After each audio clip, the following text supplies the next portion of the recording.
Olá, meu nome é Joel Legaramaro, e o texto que eu quero compartilhar hoje é Êxodo capítulo 19, versículo 12 e 13.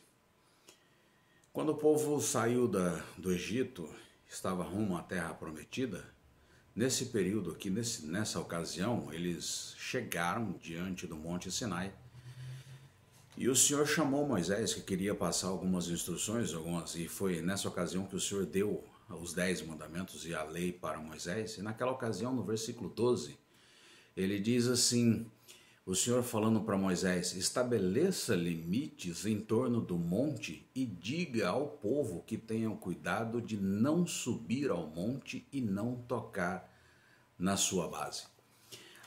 O Senhor pediu para Moisés estabelecer limites em torno do monte. E é justamente sobre limites que eu quero falar hoje. Nós vivemos numa sociedade, em um país, e todo país existe uma lei. Desde quando nós fomos criança, nascemos, nós fomos ensinados pelos nossos pais ou por nossos responsáveis que existe um certo limite que nós podemos viver, ou de algumas coisas que nós podemos fazer, da forma como nós podemos viver, ou algumas coisas que nós podemos fazer.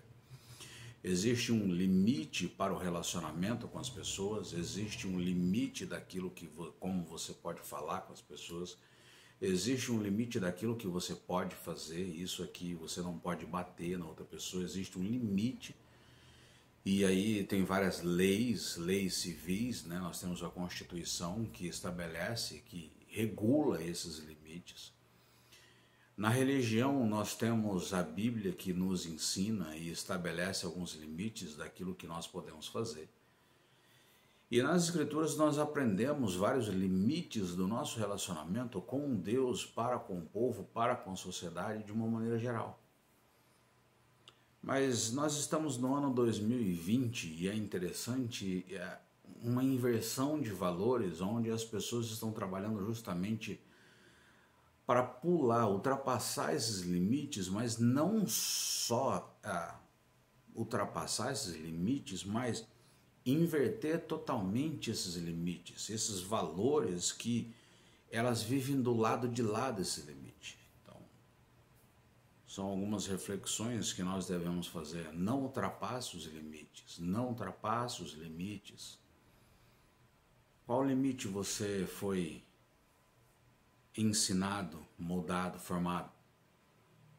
Não pode roubar, não pode mentir, não pode enganar. Existem vários outros limites. Quando você entra numa autoescola para aprender ou tirar a sua habilitação, sua carteira de motorista, o curso ele é justamente para você aprender sobre as leis e os limites daquilo que você pode fazer e não pode fazer com o carro. Existe o sinal de trânsito que ele estabelece um limite. Agora você pode ir, agora você não pode ir. São os limites. Nós vivemos diariamente em cima desses limites, controlados, regulados por esses limites. Mas aí cabe a pergunta: quais são os limites que você tem ultrapassado? E quais são os limites que você insiste em não querer obedecer? Quando nós olhamos para a Escritura, nós temos várias instruções daquilo que fala que é pecado. Olha, isso é pecado, isso é pecado. E até mesmo a definição de pecado é algo bastante interessante. Então, existe um limite que define se aquilo é pecado ou não é pecado. E a minha pergunta justamente nesse momento é: você tem ultrapassado os limites? Quais são os limites que você insiste em não obedecer? Cabe uma reflexão aí, hoje é essa reflexão do dia. Que o Senhor abençoe o seu dia e que tenha um ótimo e abençoado dia. Obrigado.